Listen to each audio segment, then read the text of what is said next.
기도하겠습니다. 사랑과 은혜가 많으신 아버지 하나님, 주님의 은혜에 감사와 찬양을 드립니다. 아버지, 이 시간에도 우리와 함께하여 주시옵시고 우리가 진리를 알아가는데 부족함이 없도록 역사하여 주시옵소서.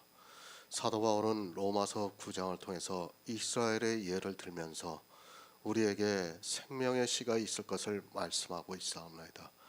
그러나 이 시대는 그 생명의 씨를 보는 것이 아니라 자기 육체가 하나님으로부터 선택을 받았다고 말을 하고 있사옵나이다. 주여, 우리가 바로 알 수 있도록 도와주시옵시고 우리 안에 새 생명이 역사할 수 있도록 도와주시옵소서. 모든 말씀 예수 그리스도의 이름으로 기도했습니다. 아멘. 로마서 9장 9절을 보겠습니다. 제가 읽어드리겠습니다. 약속의 말씀은 이것이라, 명년 이때에 내가 이르리니 사라에게 아들이 있으리라 하시니라. 아멘. 육신의 자녀입니다. 그 자녀를 보고 하나님의 자녀라고 해서는 안 됩니다. 다시 쉽게 말씀을 드립니다. 이 시대는 부활에 대해서도 모르고 있습니다. 그러다 보니까 육신의 자녀가 무엇인지, 그리고 약속의 씨가 무엇인가를 잘 모르고 있습니다. 이제 계속해서 말씀을 드렸듯이 우리의 부활은 신체가 아니라 영이 신령한 몸을 입고 부활을 합니다. 육신의 자녀는 부활을 하지 못합니다. 영원한 생명이 없어서 부활을 하지 못하는 그것은 하나님의 자녀가 아니라는 말씀입니다. 우리 육신은 부활할 수 없습니다. 성경은 분명히 우리 영이 부활을 한다고 말씀을 하고 있습니다. 그럼 육신은 어떻게 되는가 하면 썩어 없어집니다. 썩습니다. 그 썩는 것은 하나님의 자녀가 아니라는 말씀입니다. 육신의 자녀라고 하니까 오해하지 마시기 바랍니다. 이삭을 비유로 해서 말씀을 했다고 해서 성경에 기록이 되어 있는 육체의 이삭이 육신의 자녀가 아니라는 것으로 받아들이면 안 됩니다. 성경에 기록이 되어 있는 아브라함의 아들 이삭 역시도 육신의 자녀입니다. 쉽게 말씀을 드립니다. 육신을 가지고 있는 우리 인생은 육신의 자녀입니다. 내가 아무리 하나님을 믿고 있고 내 안에 성령으로 말미암아 탄생이 되어 있는 영의 생명이 있다 해도 역시 육신의 자녀라는 것을 알고 있어야 합니다. 그 육신의 자녀는 하나님의 자녀가 아니라는 말씀입니다. 육신을 이해하지 못하고 있습니다.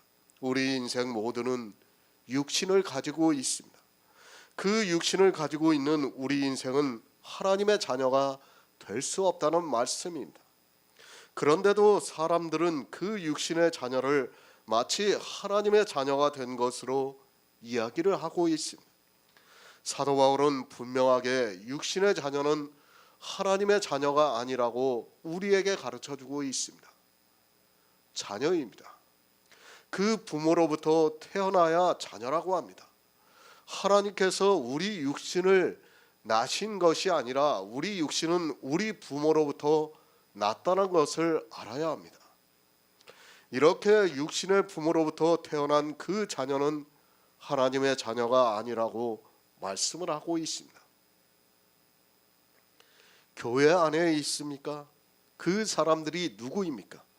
하나님의 자녀가 아니라 육신의 자녀라는 것을 알아야 합니다. 성경에서 육신의 자녀는 하나님의 자녀가 아니라고 말씀하고 있으면 그 육신이 무엇인가를 알아야 합니다.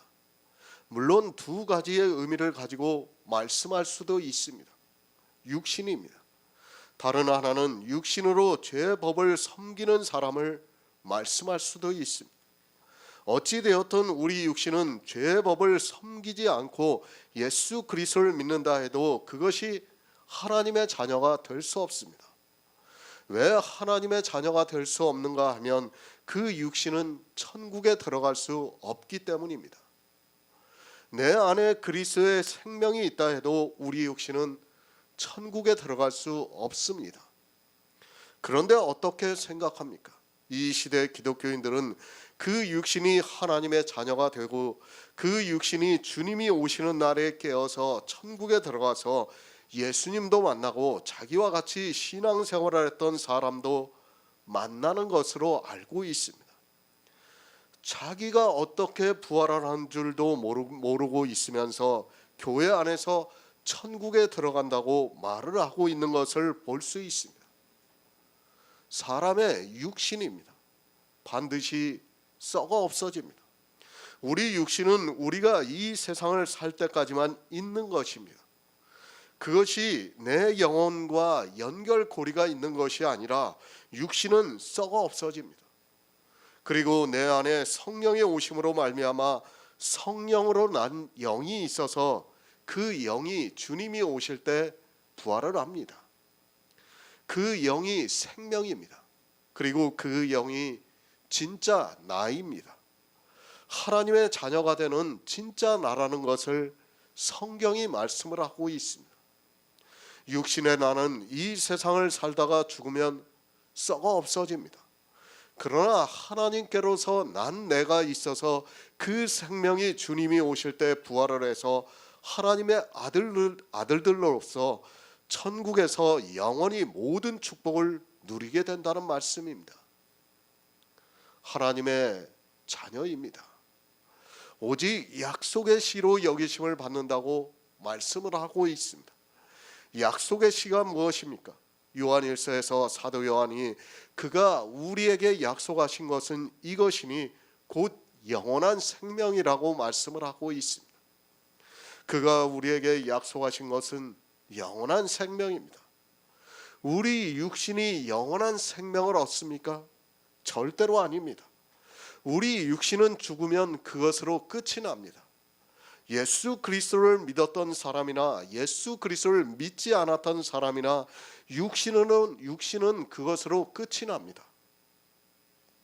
그것이 깨어서 영원한 생명을 얻는 것이 아니라 하나님께로서 난 자들이 영원한 생명을 얻는다고 말씀을 하고 있습니다. 하지만 안타깝게도 이 영원한 생명을 모르고 있습니다. 영원한 생명입니다. 그 생명이 어디에 있는가 하면 예수 그리스도 안에 있습니다. 예수 그리스도 안에 있다고 하니까 예수 그리스도를 믿으면 육신이 영원한 생명을 얻는 것으로 생각을 해서는 안 됩니다. 예수 그리스도께서 우리에게 주시는 그 생명 안에 있다는 말씀입니다. 육신이 있습니다. 그리고 영이 있습니다. 그러나 이 시대는 그것을 적절하게 섞어버리고 있는 것을 볼 수 있습니다.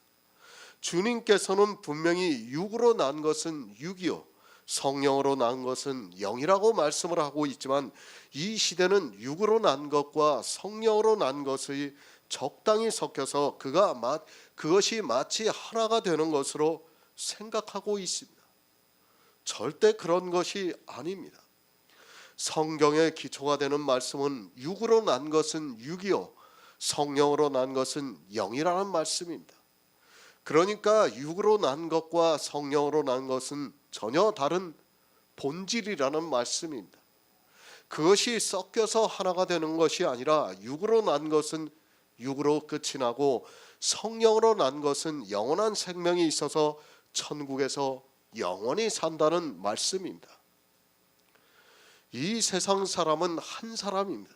그러나 우리 성도는 두 사람이 있습니다. 육으로 난 사람이 있고 성령으로 난 사람이 있습니다. 육으로 난 사람은 이 세상 사람들과 같이 육으로 죽음을 맞이하게 됩니다. 그러나 성령으로 난 사람은 우리가 그 생명에 대해서는 아직 느끼거나 알 수 없지만 믿음으로 역사를 해서 그것이 믿어지고 있습니다. 오직 약속의 자녀입니다.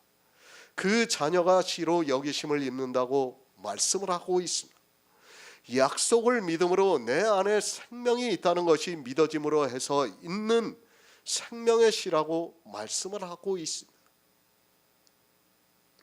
아직 형체가 없기 때문에 우리가 알아들을 수 있는 언어로 씨라고 말씀을 하고 있습니다. 새 번역을 보겠습니다. 그 약속의 말씀은 내년에 내가 다시 올 때쯤에 사라에게 아들이 있을 것이다 한 것입니다. 약속의 말씀입니다. 하나님께서 아브라함에게 약속을 하셨습니다. 명년 이때에 내가 이르르니 사라에게 아들이 있으리라고 말씀을 하셨습니다. 육신의 자녀가 하나님의 자녀가 아니라 오직 약속의 씨로 여기심을 받았는데 그 약속이 무엇인가 하면 내년 이때에 사라에게 아들이 있을 것이라고 말씀을 하고 있습니다. 아브라함입니다. 그는 누구를 예표하고 있습니까? 예수 그리스도를 예표하고 있습니다.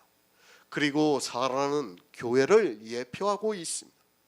교회를 약속의 말씀은 이것이라 명년 이때에 내가 이르르니 사라에게 아들이 있으리라고 말씀을 하셨습니다. 이 말씀은 교회를 통해서 하나님의 아들들이 태어난다는 것을 말씀을 하고 있습니다. 에베소서 5장 32절을 보겠습니다.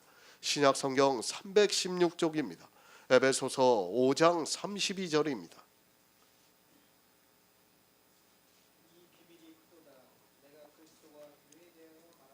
아멘. 비밀입니다. 예수 그리스도와 교회는 남편과 아내입니다. 그것을 로마서에서는 아브라함과 사라를 통해서 말씀을 하고 있습니다. 그리고 갈라디아에서는 이 사라를 위에 있는 예루살렘이니 예루살렘은 자유자니 곧 우리의 어머니라고 말씀을 하고 있습니다. 약속의 말씀은 이것이라 명년 이때에 내가 이르르니 사라에게 아들이 있으리라고 말씀을 하고 있습니다. 실제 사라가 있습니다. 그러나 그 사라는 무엇을 상징하고 있습니까? 교회를 상징하고 있다는 말씀입니다.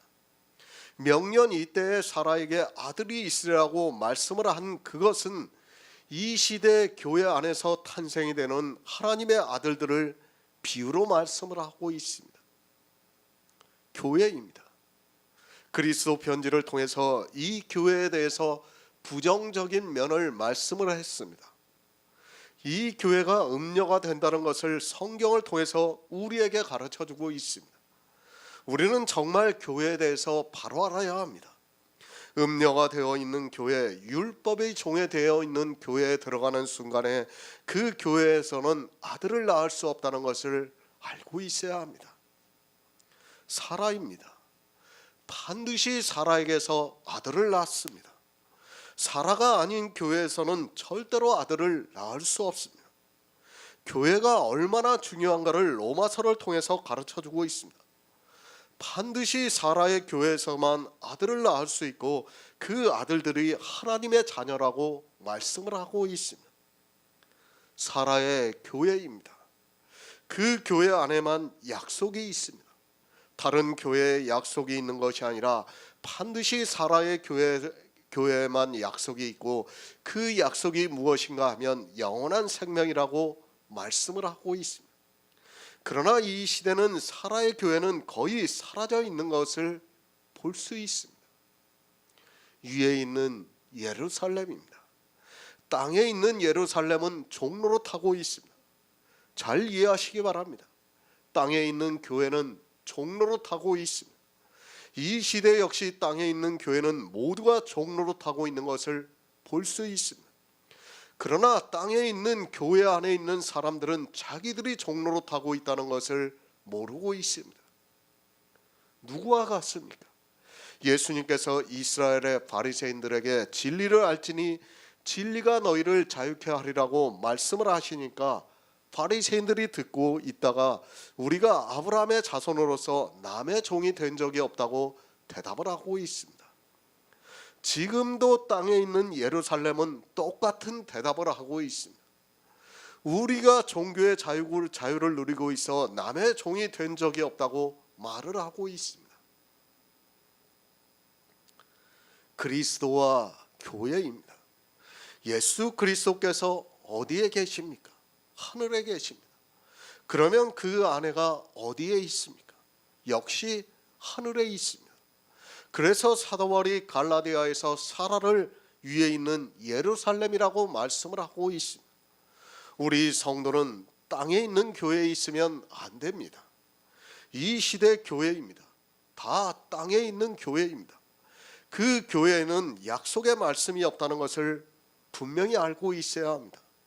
어느 교회에 하나님께서 약속을 하셨는가 하면 하늘에 있는 교회에 명년이 이때에 내가 이르르니 사라에게 아들이 있으리라고 말씀을 하셨습니다.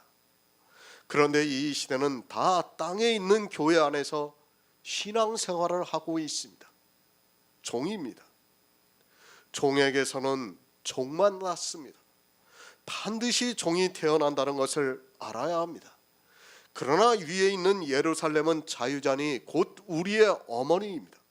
그 어머니에게서 태어나야 약속의 씨가 있을 수 있다고 말씀을 하고 있습니다. 이 약속의 씨가 아브라함의 씨고 그 씨가 하나님의 자녀라고 말씀을 하고 있습니다. 비밀입니다. 교회는 정말 비밀입니다. 이 시대 교회에 대해서 바로 알고 있는 사람이 거의 없습니다. 모두가 자기들의 눈으로 보고 있는 그 교회를 보고 교회라고 말을 하고 있습니다. 또 성경에 두세 사람이 모인 곳에 나도 함께 있고 그것이 교회라고 말씀을 하니까 자기들이 모여 있는 것을 교회라고 말을 하고 있습니다. 그러나 알아야 합니다. 교회가 되려면 반드시 약속의 씨가 태어나야 합니다. 약속의 자녀가 없는 교회는 교회라 할 수 없습니다. 하나님께서 분명히 아브라함에게 명년 이때에 사라에게 아들이 있으리라고 말씀을 하셨습니다. 그 아들이 누군가 하면 영원한 생명이 있는 하나님의 아들이라는 말씀입니다. 그것을 창세기에서 비유와 예표로 이삭을 통해서 가르쳐주고 있는 겁니다. 육신으로는 분명히 이삭입니다. 그러나 그 이삭은 비유로서 보여진 것이고 실제는 무엇인가 하면 약속의 자녀라는 말씀입니다. 그 약속의 자녀가 우리에게 있어야 한다는 것을 지금 사도 바울이 가르쳐주고 있는 말씀입니다. 사라는 교회입니다. 반드시 사라의 교회에서만 아들이 태어나고 있습니다. 그 아들은 육신의 자녀가 아닙니다. 그러나 이 시대는 교회가 어디 있는 줄도 모르고 있습니다.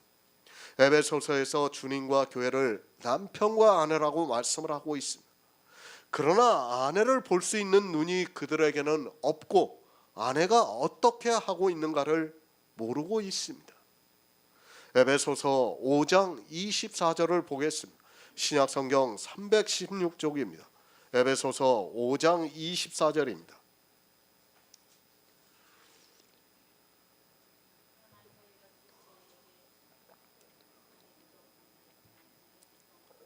아멘. 디도서 1장 10절을 보겠습니다.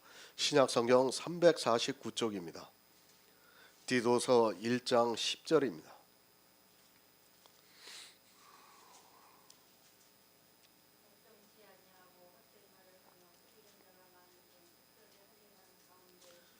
아멘. 명년 이때 사라에게 아들이 있습니다. 그런데 이 사라는 위에 있는 예루살렘입니다. 교회라는 말씀입니다. 창세기에서 아브라함에게 약속을 하셨지만 그 사라는 교회라는 것을 말씀하고 있습니다. 어디에 있는 교회인가 하면 땅에 있는 교회가 아니라 하늘에 있는 교회라고 말씀을 하고 있습니다. 교회입니다. 교회가 음녀가 되어 있습니다. 성경에서 음녀에 대해서 많은 말씀을 하고 있습니다. 음녀라는 단어가 아주 많이 나오고 있습니다. 그만큼 교회는 쉽게 음녀가 된다는 것을 말씀하고 있고 우리 성도들에게 음녀가 누구인가를 가르쳐주면서 음녀를 따라가지 말라고 말씀을 하고 있습니다. 음녀에게서는 절대로 아들이 태어날 수 없다는 것을 말씀하고 있습니다. 사라에게 아들이 있습니다. 다른 사람에게 아들이 있는 것이 아닙니다. 하갈은 종을 낳았습니다. 반드시 사라에게 아들이 있습니다. 그러나 이 시대는 사라와 하갈을 분별할 수 있는 지혜가 없습니다. 교회를 보면서도 이것이 하갈인가 아니면 위에 있는 예루살렘인가를 분별을 못하고 있습니다. 반드시 알아야 합니다. 교회를 분별을 못하면 반드시 사망에 이르게 되어 있습니다. 하나님께서 아브라함에게 명년 이때에 사라에게 아들이 있을 것이라고 말씀을 하셨습니다. 우리가 반드시 사라의 교회에 있어야 아들이 된다는 것을 말씀하고 있습니다. 하지만 사람들은 사라의 교회를 분별할 수 있는 지혜가 없어서 모두가 교회에서 종로로 타면서 살아가고 있습니다. 사라의 교회입니다. 남편에게 복종을 하고 있습니다. 내가 다니고 있는 교회가, 아니 우리가 예배를 하고 있는 교회가 남편에게 복종을 하고 있는가를 알아야 합니다. 그냥 그 남편을 주님이라고 말씀을 하고 있습니다. 주님을 로마서에서 복음이라고 말씀을 하고 있습니다. 복음입니다. 하나님이 선지자들로 그의 아들에 관하여 성경에 미리 약속하신 것이 복음입니다. 사라의 교회를 어떻게 알 수 있는가를 말씀을 하고 있습니다. 복음에 복종을 하고 있으면 그것은 사라의 교회입니다. 그 남편에게 복종을 하고 있다고 말씀을 하고 있습니다. 디도서에서 말씀을 하고 있습니다. 복종치 아니하고 헛된 말로 속이는 자가 할례당 가운데 많다고 말씀을 하고 있습니다. 그러니까 육체의 할례를 하고 있는 사람들은 복음에 복종치 않고 있다고 말씀을 하고 있습니다. 복음에 복종하는가 아니면 복종하지 않는가를 알 수 있는 가장 기본이 할례라는 율법을 지키고 있는가를 보면 쉽게 알 수 있습니다. 헛된 말로 속이고 있습니다. 누가 헛된 말로 속이고 있습니까? 갈라디아에 있는 교회에 있는 사람들이 헛된 말에 속아서 육체의 할례를 받았습니다. 육체의 할례를 받았다는 말씀은 율법을 지켰다는 말씀입니다. 율법을 지키고 있으면서도 자기가 무엇을 하고 있는 줄을 모르고 있습니다. 헛된 말로 속입니다.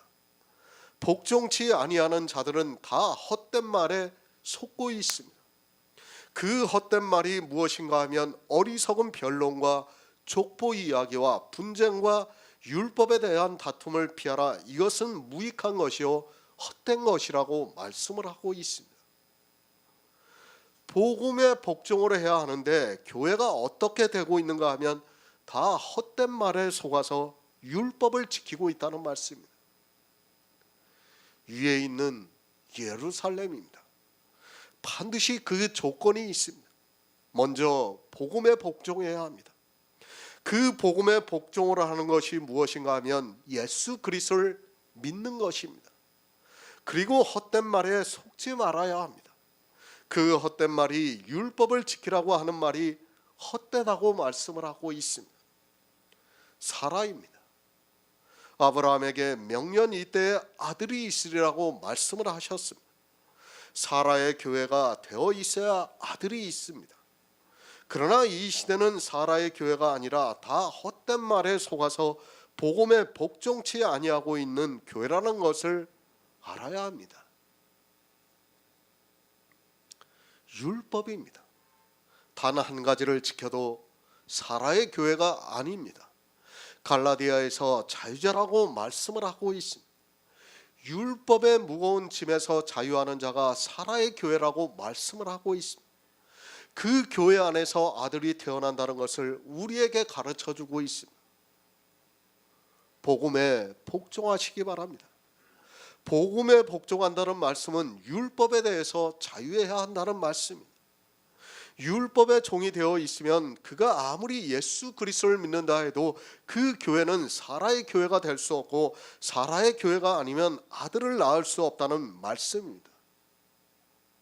하나님께서 아브라함에게 명년 이때에 사라에게 아들이 있으리라고 말씀을 하셨습니다. 교회입니다. 이 세상에 건물을 지어놓은 교회는 다 하갈의 교회입니다. 예루살렘에 무엇이 있었습니까? 성전이 있었습니다. 그 보이는 성전이 있는 교회는 다 종로를 타고 있다는 말씀을 하고 있습니다. 율법에 대해서 자유하지 못하기 때문에 그것은 그에게는 하나님의 약속이 있을 수 없습니다. 그 교회 안에는 아들이 태어날 수 없다는 말씀입니다. 지금 이 시대는 교회가 딱 어떤 규격이 있어요, 사실. 그런 규격을 우리가 따라간다면 어떻게 되겠습니까? 그것도 다 율법이에요, 율법. 쉽게 말해서 교회에 강대상을 만들어 놓고 교회 의자를 만들어 놓고 교회에 뭐 십자가를 붙이고 그런 어떤 규격들이 다 있단 말입니다. 그 규격대로 우리가 만약 여기서 해놓고 설교를 한다 그러면 그것은 율법 안에 있는 겁니다. 설령 우리가 뭐 지금은 남의 사무실을 쓰고 있지만 우리가 설령 사무실을 얻더라도 정말 최소한의 것만 갖춰가지고 하면 돼요. 그 이상이 있으면 그거는 다 그것도 하나의 율법이에요, 율법. 왜? 구약의 성전이 율법이었듯이 신약에서 교회를 만드는 어떤 사람들의 표본이 있어요, 표본. 그 표본을 그대로 하고 있다고 하면 그대로 하고 있다 하면 그것은 다 율법이라는 것을 여러분이 알고 있어야 합니다. 그런 아주 사소한 것까지도 우리는 다 배척을 해야 돼요. 정말 제가 이런 말씀드리기는 뭐하지만 아주 작은 것 하나가 우리를 무너뜨리고 있어요. 제가 있는 동안에는 괜찮아요. 그래도 제가 이게 율법입니다 하고 명확하게 여러분에게 말씀을 드릴 수 있어요. 교회가 왜 복음이 있는 자가 지나가고 나면 교회가 급속히 타락하는가를 알아야 합니다. 아주 그런 작은 것 하나가 교회 안에 들어오기 시작하는 거예요. 그 작은 것 하나가 무너지기 시작하면 결국은 복음은 하나씩 무너지게 되어 있습니다. 모르겠어요. 우리가 사무실을 얻으면 또 어떤 사람이 우리 간판 좀 답시다 그런 사람도 있을 거예요. 아마 물론 대형 간판은 아니더라도 여기에 들어오는 입구에 그래도 그리스도 편지라고 해놔야 되지 않겠습니까? 할 사람도 있을지 모르겠어요. 다 율법입니다. 율법. 철저하게 배척을 해야 돼요. 초대교회는 그런 거 하나도 없었어요. 그냥 가정이 교회였고 어떤 모이는 공간이 교회였습니다. 그 교회 안에서 예배를 하면서도 충분히 복음 안에서 교제를 하고 그 사람들이 구원을 받았다는 것을 우리는 늘 기억하고 있어야 합니다. 이 시대의 교회입니다. 솔직히 말씀을 드려서 복음의 복종을 하고 있는 교회가 거의 없습니다. 거의 모든 교회가 다 헛된 말에 속고 있는 것을 볼 수 있습니다. 그렇게 헛된 말에 속고 있으면서도 자기들이 하나님의 자녀라고 말을 하고 있습니다. 그들은 하나님의 자녀가 아니라 이스라엘과 마찬가지로 율법의 종이 되어 있는 사람이라는 것을 알아야 합니다. 율법입니다. 어느 한 가지라도 지키고 있다면 그 교회는 사라의 교회가 될 수 없습니다. 사라의 교회가 되지 못하면 아들이 태어날 수 없습니다. 하나님께서 아브라함에게 약속하신 것은 사라에게 아들이 있으리라고 하셨지 다른 사람에게 아들이 있으리라고 하지 않으셨습니다. 그렇지 않습니까? 하갈에게 아들이 있으리라고 하지 않았어요. 반드시 사라예요. 그 사라에게서 나야 하늘에 씨가 있다는 것을 지금 로마서를 통해서 가르쳐주고 있는 말씀입니다. 사라에게만 있습니다. 그런데 자유하는 자가 없습니다. 갈라디아에서 위에 있는 예루살렘은 자유자니 곧 우리의 어머니라고 말씀을 하고 있습니다. 반드시 교회는 율법에 대해서 자유해야 합니다. 그런 자유하는 교회를 사라의 교회라고 말씀하고 있고 그 교회에 대해서 하나님께서 명년 이때에 아들이 있으리라고 말씀을 하고 있습니다. 갈라디아서 4장 26절을 보겠습니다. 신약성경 307쪽입니다. 갈라디아서 4장 26절입니다.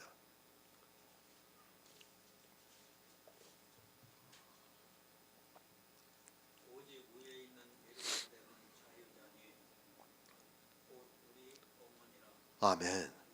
사라입니다. 누구의 어머니입니까? 이삭의 어머니입니까? 그것이 아니라 사라는 곧 우리의 어머니라고 말씀을 하고 있습니다. 명년이 이때 사라가 아들을 낳으리라고 말씀을 하셨습니다.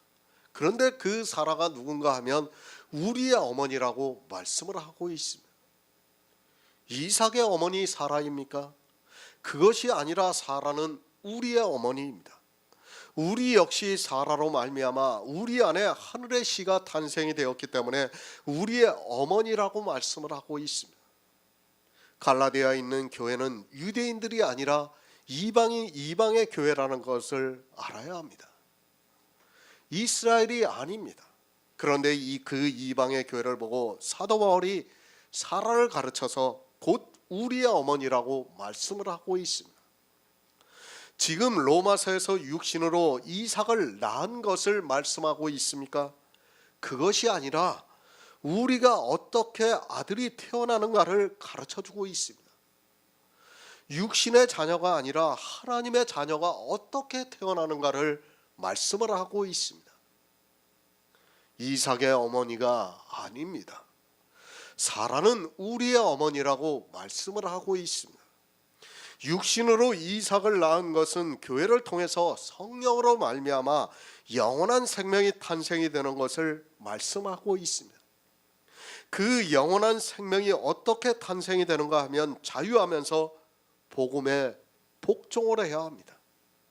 하나님이 선지자들로 말미암아 성경에 그의 아들에 관하여 미리 약속하신 것을 알고 믿어야 한다는 말씀입니다. 누구를 말씀하고 있습니까? 로마서는 우리가 누구의 자녀라는 것을 말씀하고 있습니다. 우리가 어떻게 태어나고 있는가를 말씀하고 있습니다. 우리 안에 그리스도의 영이 어떻게 탄생이 되는가를 말씀하고 있습니다. 그 약속의 말씀이 무엇인가 하면 명년이 때에 사라에게 아들이 있습니다. 우리의 어머니입니다. 그 사라를 통해서 우리 아들들이 태어났습니다. 이삭에게 있어 사라가 어머니가 아니라 그리스도의 영이 있는 우리 모두의 어머니라고 말씀을 하고 있습니다. 그러나 성경을 보면서도 이 영의 일을 전혀 깨닫지 못하고 있는 것을 볼 수 있습니다. 사라가 누구의 어머니라는 것을 모르고 막연하게 성경에 기록이 되어 있는 문자를 알고 있는 것으로 자기가 사라의 아들이라고 말을 하고 있습니다. 갈라디아서 4장 28절을 보겠습니다. 신약성경 307쪽입니다. 갈라디아서 4장 28절입니다. 아멘. 우리 성도입니다. 어떤 자녀입니까? 우리는 육신의 자녀가 아닙니다. 우리는 약속의 자녀라고 말씀을 하고 있습니다. 왜 약속의 자녀인가 하면 우리도 이삭과 같이 사라를 통해서 낳았기 때문에 약속의 자녀라고 말씀을 하고 있습니다. 내 육신을 말씀하는 것이 아닙니다. 사도 바울이 갈라디아에 있는 교회 성도들의 육신을 말씀하는 것이 아닙니다. 이 시대는 육의 일과 영의 일을 전혀 분별을 못하고 있습니다. 형제들아 너희는 이삭과 같이 약속의 자녀라고 말씀을 하니까 마치 자기 육신이 약속의 자녀가 된 것으로 생각을 하고 있습니다. 그것이 아니라 요한일서에서 우리에게 약속하신 약속은 이것이니 영원한 생명이라고 말씀을 하고 있습니다. 누가 약속의 자녀입니까? 내 육신이 약속의 자녀입니까? 그것이 아닙니다. 내 육신은 약속의 자녀가 아니라 혈통으로나 육정으로 난 자녀입니다. 약속의 자녀와 혈통으로나 육정으로 난 자녀를 바로 분별해야 합니다. 그러나 성경을 보면서도 도무지 이해를 하지 못하고 있습니다. 육체가 되어 있습니다. 그 교회는 다 육체가 되어서 영의 일을 전혀 모르고 있습니다. 우리는 이삭과 같은 약속의 자녀입니다. 누구에게서 난 약속의 자녀인가 하면 위에 있는 예루살렘 자유하는 자 곧 우리의 어머니라고 말씀을 하고 있습니다. 그러나 로마서를 보고도 사라의 자녀가 어떻게 탄생을 하는 줄을 모르고 있습니다. 이삭과 같은 약속의 자녀입니다. 어떤 약속입니까? 영원한 생명이 있는 약속의 자녀라는 말씀입니다. 이 세상에 있는 육신이 약속의 자녀가 아니라 내 안에 있는 그리스도의 영이 영원한 생명이 있고 그 생명이 약속의 자녀라고 말씀을 하고 있습니다. 사도 바울은 로마서에서 우리가 누군가를 가르쳐주고 있습니다. 그러나 모릅니다. 자기가 누군가를 전혀 모르고 있습니다. 영의 일을 말씀을 하면 이 시대는 도무지 무슨 말씀을 하고 있는지를 모르고 있습니다. 그저 성경의 문자를 아는 것으로 형제들아 너희는 이삭과 같은 약속의 자녀라고 하니까 어떻게 해서 낳은 이삭과 같은 약속의 자녀라는 것도 모르고 무조건 약속의 자녀라고 말을 하고 있습니다. 반드시 사라에게서 낳아야 합니다. 사라는 우리의 어머니라고 말씀을 하고 있습니다. 그런데 자기가 누구에게서 낳는 줄을 모르고 있습니다. 사라가 의미하는 것도 모르고 약속이 무엇인가도 모르고 성경에 기록이 되어 있으니까 그 문자를 아는 것으로 자기가 구원을 받은 성도라고 막연하게 이야기를 하고 있습니다. 아브라함을 조상이라고 하는 사람들은 참 많아요. 그런데 사라를 어머니라고 하는 사람은 아마 거의 못 들어봤을 거예요. 그렇죠? 왜 그러냐? 영의 생명을 모르기 때문에 사라는 우리의 어머니라고 분명히 성경에서 말씀을 하고 있는데 사라를 어머니라고 하는 사람이 없습니다. 왜? 그러면 땅에 있는 교회가 부정이 되기 때문에 그 말을 할 수가 없어요, 목사들이. 그러나 사도 바울은 사라를 우리의 어머니라고 분명히 가르쳐주고 있습니다. 그리고 그 어머니를 통해서 우리가 우리 안에 생명이 어떻게 탄생이 되는가를 말씀해주고 있습니다.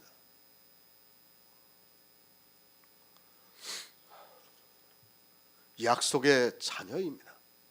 우리 안에 탄생이 된 영은 하나님의 약속으로 말미암아 탄생이 되었다는 것을 알아야 합니다. 그것은 내 노력으로 태어날 수 없는 생명입니다. 오직 하나님께서 약속을 해주셔서 그 능력으로 태어날 수 있는 생명이라는 것을 알아야 합니다. 사라의 아들이 되시기 바랍니다. 그 사라는 이 세상에 있는 교회가 아닙니다. 위에 있는 예루살렘이라고 말씀을 하고 있습니다. 위에 있는 예루살렘이라는 말씀은 영의 일을 믿고 있다는 말씀입니다. 그러니까 사라로 말미암아 탄생이 되는 성도는 하나님께로서 난 자들이라고 말씀을 하고 있습니다. 이삭만 아닙니다. 로마서는 지금 이삭 한 사람을 가지고 말씀하는 것이 아닙니다. 형제들아 너희는 이삭과 같은 약속의 자녀라고 말씀을 하고 있습니다. 갈라디아서 4장 19절을 보겠습니다. 신약성경 307쪽입니다. 갈라디아서 4장 19절입니다.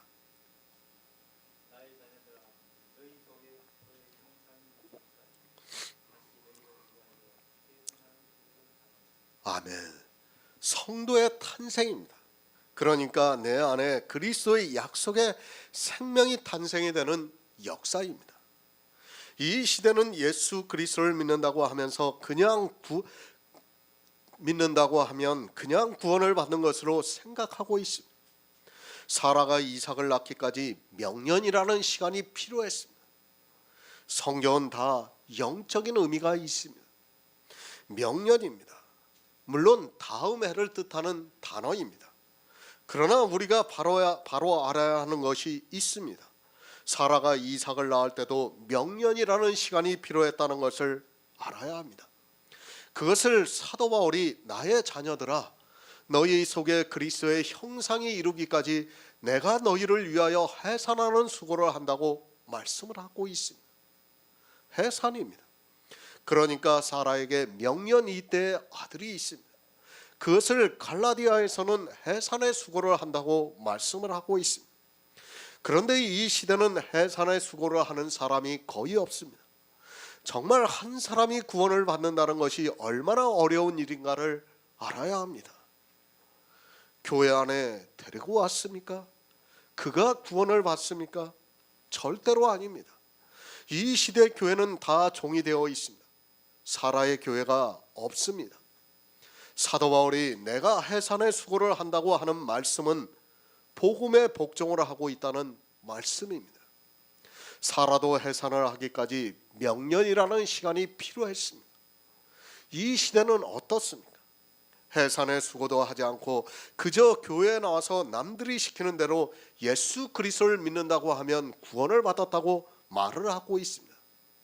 특히 대형 교회 같은 경우에는 새 신자를 위한 결신의 시간이 있어서 그때 그들이 고백을 하는 것으로 마치 구원을 받은 것으로 생각하고 있습니다. 영의 탄생 물론 쉽습니다. 우리 인생들에게 재능을 주셨습니다. 누구나 믿어서 구원을 받을 수 있는 재능을 주셨습니다. 그러나 우리가 바로 알아야 하는 것이 있습니다. 복음에는 하나님의 의가 나타나서 믿음에 이르게 하고 있습니다. 한 번 믿는 것으로 끝나는 게 아니라 믿음으로 믿음에 이르게 하고 있습니다. 계속 믿어야 된다는 말씀이에요. 그러니까 하루아침에 성경을 보고 그 안에 그리스도의 생명이 탄생될 수 없다는 것을 말씀하고 있습니다. 생명의 탄생입니다. 물론 우리는 약속의 자녀입니다. 그렇기 때문에 명년이 때 반드시 사라를 통해서 태어나게 되어 있습니다. 그러나 사라를 통해서 태어나는 영이 어떻게 태어나는가 하면 해산의 수고를 해야 태어날 수 있다는 것을 말씀하고 있습니다. 해산의 수고입니다. 사라의 교회에서 성도가 그냥 태어난다고 생각하지 마시기 바랍니다. 하와가 선악과를 따먹은 후에 하나님께서 하와에게 내가 내게 잉태하는 고통을 크게 더하겠다고 말씀을 하고 있습니다. 그러니까 사라를 통해서 한 영혼이 탄생이 되는 고통이 크게 더하겠다는 말씀입니다. 이 시대입니다. 너무도 쉽게 하나님의 자녀가 되고 있습니다. 그러나 알아야 합니다. 사도 바울은 해산의 수고를 했다고 말씀을 하고 있습니다. 그리고 하나님께서도 하와에게 내가 내게 잉태하는 고통을 크게 더하겠다고 말씀을 하고 있습니다. 교회에 나왔다고 다 구원을 받았다고 생각하지 마시기 바랍니다. 잉태하는 고통입니다.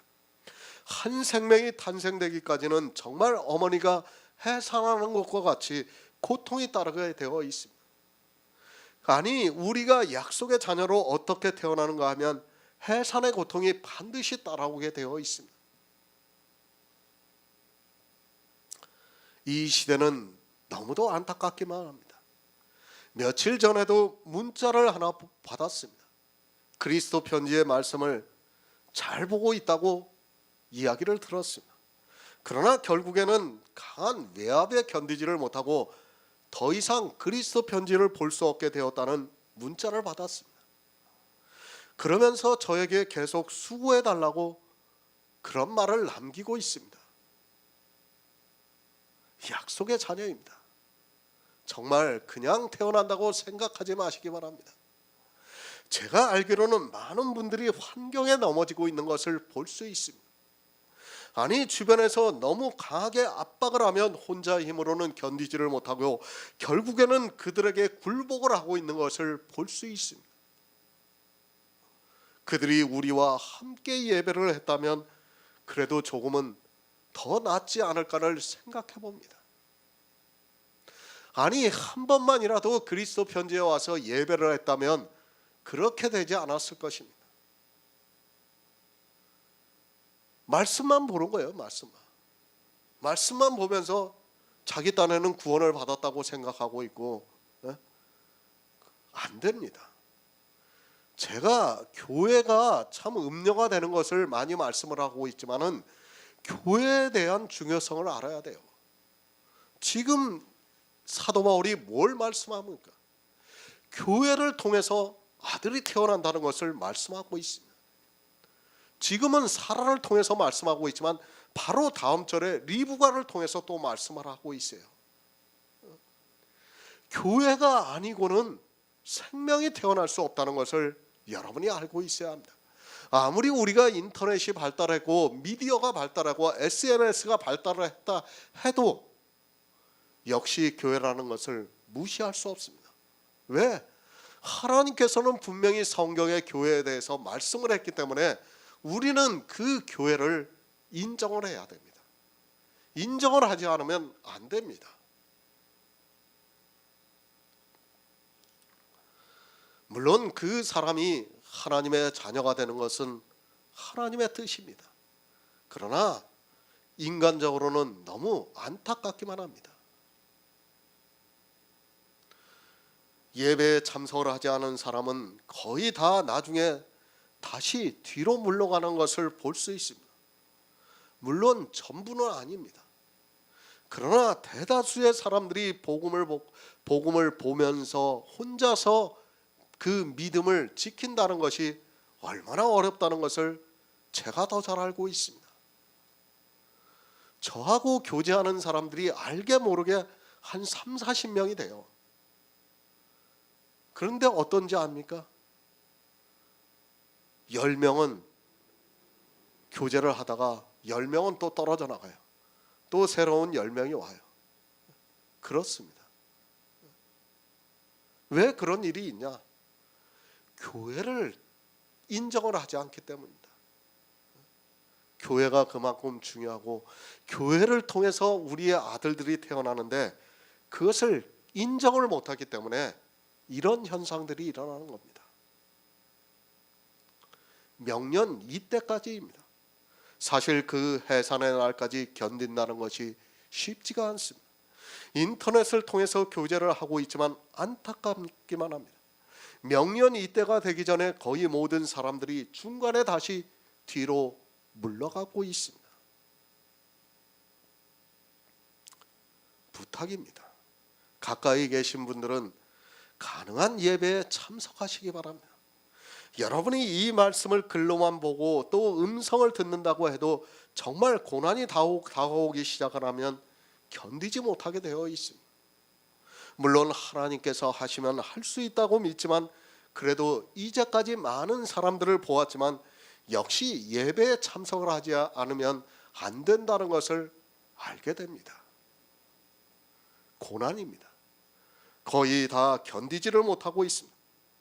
물론 하나님께서 그 환경과 처지를 주시면 견딜 수 있습니다. 그러나 사람으로서 견디지를 못하기 때문에 제가 이 말씀을 드리는 것입니다. 영의 탄생입니다. 그냥 탄생이 되는 것이 아닙니다. 반드시 사라를 통해서 탄생이 된다는 것을 알고 있어야 합니다. 그런데 사라가 있는데도 참석을 하지 않고 있다면 고난이 오면 못 견디고 넘어지게 되어 있습니다. 그래서 교회가 중요하다는 것을 알아야 합니다.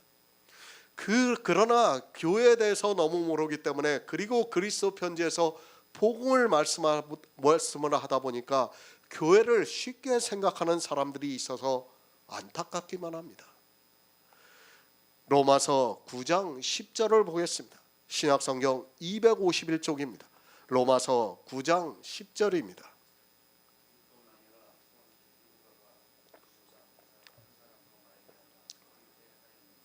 아멘. 새 번역을 보겠습니다. 그뿐 아니라 리브가도 우리 조상 이삭 한 사람에게서 쌍둥이 아들을 수태하였는데 사라입니다. 그리고 이제 리브가를 말씀하고 있습니다. 이 여자들은 다 교회를 예표를 하고 있습니다. 성경은 예표와 비유입니다. 성경에서 그 예표와 비유를 못 빼면 그는 소경과 다르지 않다는 것을 알아야 합니다. 모두가 영의 일을 비유로 말씀하고 있습니다. 족보가 아닙니다. 우리가 이스라엘의 족보를 배우는 것이 아닙니다. 이스라엘의 족보를 통해서 하나님께서 우리에게 어떻게 생명을 주시는가를 깨달아야 합니다. 성경에서 영의 일을 깨닫지를 못하면 반드시 사망에 이르게 되어 있습니다. 하지만 사람들은 성경을 보면서 영의 일을 깨닫는 것이 아니라 육으로 빠지고 있습니다. 창세기의 말씀입니다. 아브라함의 부인 사라입니다. 그리고 그 사라가 약속의 자녀로 이삭을 낳았습니다. 그리고 그 이삭의 부인 리브가입니다. 이제 이삭을 통해서 리브가가 어떻게 아들을 낳는가를 말씀하고 있습니다. 사라를 통해서 이삭을 낳았습니다. 약속의 자녀입니다. 우리는 약속의 자녀라는 말씀입니다. 하나님으로 말미암아 영원한 생명이 있는 약속의 자녀라는 말씀입니다. 쉽게 말씀을 드리면 우리 안에 하늘에 있는 생명이 있는 성도라는 말씀입니다. 그 성도가 어떻게 합니까? 사도 바울을 이방의 사도로 세우셨습니다. 그리고 어떻게 했습니까? 사도 바울을 통해서 이방의 교회가 세워지기 시작했습니다. 사도 바울이 누구입니까? 형제들아, 너희는 이삭과 같은 약속의 자녀라고 말씀하고 있습니다. 사도 바울도 이삭과 같은 약속의 자녀입니다. 그러니까 영원한 생명이 있는 자녀라는 말씀입니다. 잘 이해를 하시기 바랍니다. 아브라함과 사라를 통해서 이삭과 같은 약속의 자녀가 태어났습니다. 그것은 예수 그리스도와 교회를 통해서 위에 있는 예루살렘을 통해서 우리가 태어났습니다. 그래서 사라를 우리의 어머니라고 말씀을 하고 있습니다. 우리는 누구입니까? 이삭과 같은 약속의 자녀입니다. 잘 이해하시기 바랍니다. 우리 안에 영원한 생명이 있는 자녀라는 말씀입니다. 이 세상에는 약속의 자녀들이 있습니다. 그 약속의 자녀들이 어떻게 하고 있습니까? 이 세상에서 복음을 전하고 있습니다. 그 복음을 전하는 교회를 리브가라고 말씀을 하고 있습니다. 이삭이 누구입니까? 약속의 자녀입니다. 어떤 약속의 자녀인가 하면 사라로부터 낳은 약속의 자녀입니다. 사라로부터 낳은 자녀는 어떻게 하는가 하면, 어디서 낳는가 하면 위에 있는 예루살렘이라고 말씀을 하고 있습니다. 그러니까 사도 바울도 이삭과 같은 약속의 자녀라고 이 시대에 영원한 생명이 있는 우리 성도들 역시 약속의 자녀라고 말씀을 하고 있습니다. 이 약속의 자녀입니다. 그가 이 세상에서 무엇을 합니까? 사도 바울이 이방의 복음을 전했습니다. 그리고 그 이방에 교회를 세웠습니다. 그 교회에서 해산의 수고를 해서 성도들이 탄생을 했습니다. 그러니까 사도 바울이 복음을 전한 그곳이 교회가 되었고, 그 교회가 해산의 수고를 해서 아들을 낳게 되었다는 말씀입니다. 그런데 어떻게 되었습니까? 사도 바울은 이삭과 같은 약속의 자녀입니다. 그런데 그가 이방의 복음을 전했습니다. 그곳에 자연스럽게 교회가 세워졌습니다. 그 교회를 지금 사도 바울은 리브가라고 말씀을 하고 있습니다. 성경을 정말 잘 이해를 하셔야 합니다. 그러니까 사라로부터 낳은 약속의 자녀가 있는 예수 그리스도의 영이 있는 우리는 약속의 자녀입니다. 쉽게 말씀을 드립니다. 성경을 보고 성령의 감동을 받아 하나님께서 약속하신 영원한 생명을 받았습니다. 그러니까 내 안에 그리스도의 영이 있습니다. 이 사람을 이삭으로 말씀을 하고 있습니다. 이제 그 이삭이 세상에 나가서 복음을 전하는데 그때 세워진 교회가 리브가라는 말씀입니다. 우리는 이삭과 같은 약속의 자녀입니다. 이제 리브가가 이삭으로 말미암아 아들을 잉태했습니다. 그러니까 이삭과 같은 약속의 자녀가 세상에 나가서 복음을 전했는데 교회가 세워졌다는 말씀입니다. 이삭과 같은 약속의 자녀가 주님께서 부탁하신 말씀을 듣고 이제 세상에 나가서 복음을 전했습니다. 그때 사람들이 그의 말을 들었습니다. 그것을 잉태라고 합니다. 이삭과 같은 약속의 자녀입니다. 예수 그리스도의 영에 생명이 있는 자녀가 세상에 나가서 복음을 전했습니다. 이제 그 복음을 들은 사람이 있었다는 말씀입니다. 마치 사도 바울이 이방의 복음을 전하니까 갈라디아에 있는 교회가 세워진 것과 같습니다. 성경의 비유입니다. 그것을 모르고 성경을 본다는 것은 너무 어리석은 일입니다. 아니, 소경과 다르지 않다는 것을 알아야 합니다. 이삭이 누군지도 모르고 리브가가 누군지도 모르고 이 로마서를 보고 있다면 그는 로마서 자체를 깨달을 수 없고 구원을 받을 수 없습니다. 우리는 이삭입니다. 그리고 우리가 복음을 전하고 있습니다. 그러니까 그 복음을 듣는 사람들이 있었고 그것을 사도 바울은 이삭으로 말미암아 리브가가 잉태를 했다고 말씀을 하고 있습니다. 지금 이 세상의 교회가 어떻게 세워지고 있는가를 사도 바울이 말씀을 하고 있습니다. 먼저 하늘에 있는 교회를 말씀하고 있고, 그 다음에 이제 땅에 있는 교회를 말씀하고 있는 겁니다. 하늘에 있는 교회와 땅에 있는 교회는 분명히 차이가 있습니다. 그 차이를 이제 사도 바울이 말씀을 하고 있는 겁니다. 교회입니다. 반드시 이삭과 같은 약속의 자녀가 복음을 전해야 합니다. 그렇지 않고 이스라엘과 같은 사람이 복음이라고 전하면 어떻게 됩니까? 그것은 리브가가 될 수 없습니다. 교회는 누구에 의해서 세워지고 있는가를 사도 바울이 분명히 가르쳐주고 있습니다. 먼저는 예수 그리스도와 교회에 대해서 말씀을 하고 있어요. 그것을 어떻게 말씀을? 아브라함과 사라를 비유를 통해서 말씀을 하고 있습니다. 그리고 약속의 자녀가 태어납니다. 그러면 그 약속의 자녀가 세상에 복음을 전하고 있어요. 그러면 그 복음을 전하면 그 복음을 듣고 그 안에서 잉태가 돼가지고 자녀가 태어납니다. 그것을 지금 리브가라고 말씀을 하고 있는 겁니다. 사라의 교회는 반드시 이삭과 같은 약속의 자녀를 낳습니다. 그 사라가 어디에 있는가 하면 위에 있는 예루살렘이라고 말씀을 하고 있습니다. 사라의 교회는 하늘로부터 온 생명이 있는 성도를 말씀하고 있습니다. 바로 아시기 바랍니다. 이 세상에 있는 교회입니다. 그 교회는 사라의 교회가 아니라 리브가의 교회입니다. 지금 우리가 예배를 하고 있는 주의 만찬을 나누고 있는 이 교회는 리브가입니다. 그러니까 사람의 눈으로 보고 있고, 그리고 교제를 하고 있는 이 교회는 리브가입니다. 이 리브가의 교회는 어떻게 세워집니까? 이삭과 같이 영원한 생명이 있는 성도가 복음을 전함으로 해서 교회가 세워지고 있습니다. 그러니까 이삭과 같이 영원한 생명이 있는 자가 그 생명에 대해서 전함으로 해서 예배를 하고 있고 주의 만찬을 나누고 있는 그 모임을 말씀하고 있습니다. 요한계시록 1장 20절을 보겠습니다. 신약성경 400쪽입니다. 요한계시록 1장 20절입니다.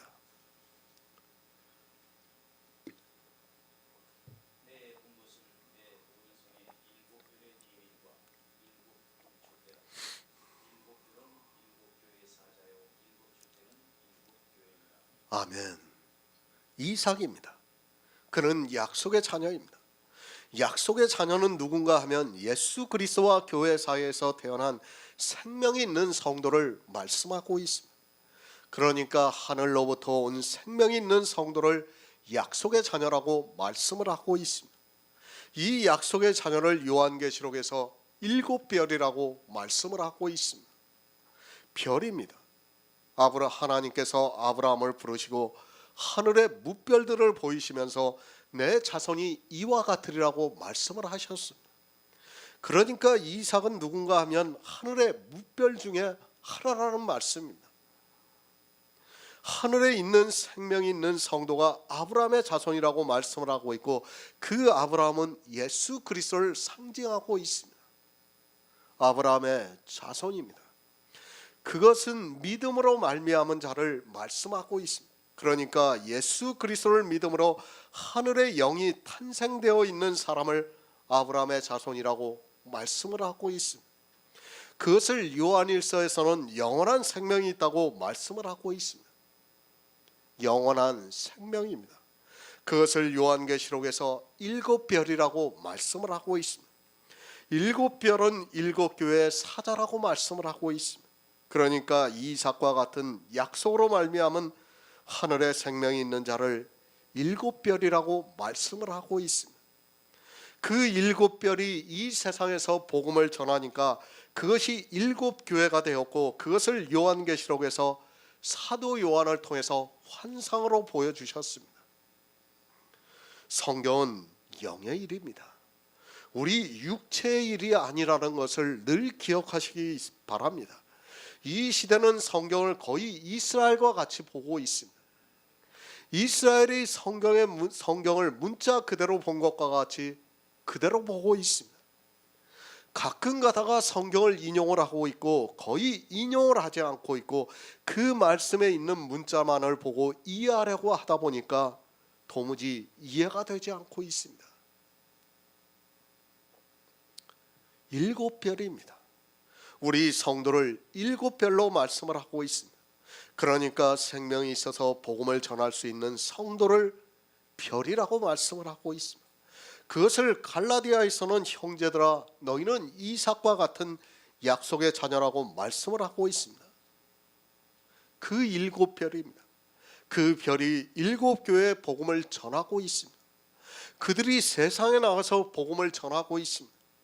생명이 있는 7별이 복음을 전하고 있다는 말씀입니다. 성경의 비유를 우리가 정말 잘 알고 있어야 합니다.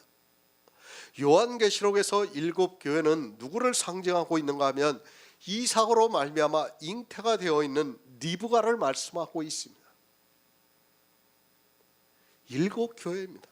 그것은 리브가를 상징하는 교회입니다. 그런데 어떻습니까? 7별이 복음을 전하고 있습니다. 그러나 7교회를 보니까 거의 모든 교회가 타락을 했습니다. 7별이 그러니까 이삭으로 말미암아 리브가가 잉태가 되었는데 거의 다 타락한 교회를 보이고 있다는 말씀입니다. 성경을 바로 알아야 합니다. 7별이 복음을 전하고 있습니다. 그러나 그 7별이 복음을 전하고 있는 교회의 대부분이 타락의 길로 가고 있습니다. 교회가 어떻게 되는가를 바로 알아야 합니다. 리브가라는 교회가 세상에 많이 있을 수 있습니다. 그러나 그 교회 중에서 주님으로부터 책망을 듣지 않는 교회가 거의 없다는 것을 또한 알고 있어야 합니다. 교회를 바로 아시기 바랍니다. 아브라함과 사라 사이에 태어난 씨는 반드시 생명이 있어요. 그것은 누구와 누구입니까? 예수 그리스도와 교회를 하늘에 있는 교회를 말씀하는 거예요. 그 사이에서 태어난 생명은 반드시 생명이 있어요. 그런데 리브가를 통해서 태어난 아들은 어떻습니까? 에서가 있어요. 에서가. 지금 그거를 우리가 바로 알아야 됩니다. 이제 계속해서 말씀을 드리겠지만 그것을 이제 사람들은 육적으로 보고 선택이라고 하는데 그 선택이 얼마나 잘못되었는가를 이제 제가 말씀을 드릴 겁니다. 그러니까 왜 사도 바울이 굳이 아브라함과 사라만 비교를 하면 되는데 굳이 또 이삭과 리브가를 비유로 하는가를 우리가 바로 알아야 합니다. 그만큼 우리가 복음을 전하고 있지만 복음을 전하는 교회 안에는 반드시 야곱과 같은 사람도 있고 에서와 같은 사람도 있다는 것을 이제 가르쳐 주는 겁니다. 한 영혼의 구원입니다. 이 시대는 그 구원에 대해서 너무 쉽게 생각하고 있습니다. 그러나 성경은 그렇게 말씀하고 있지 않습니다. 7별이 그러니까 예수 그리스도의 생명이 있는 이삭과 같은 약속의 자녀가 복음을 전하는데도 교회는 거의 타락의 길로 가고 있습니다. 리브가입니다. 교회가 어떻게 되는가를 성경은 우리에게 자세히 가르쳐주고 있습니다.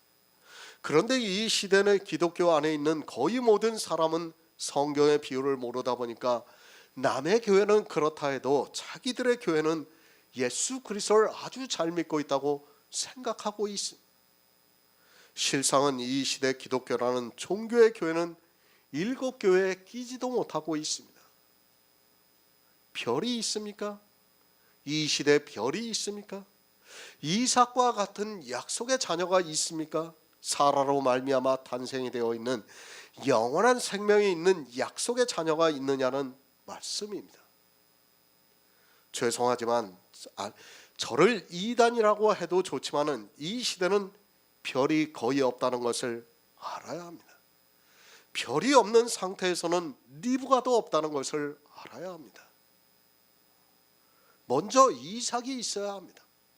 그래야 리브가가 잉태를 할 수 있습니다. 그런데 이 시대는 별이 없습니다. 이삭과 같은 약속의 자녀가 거의 없다는 말씀입니다.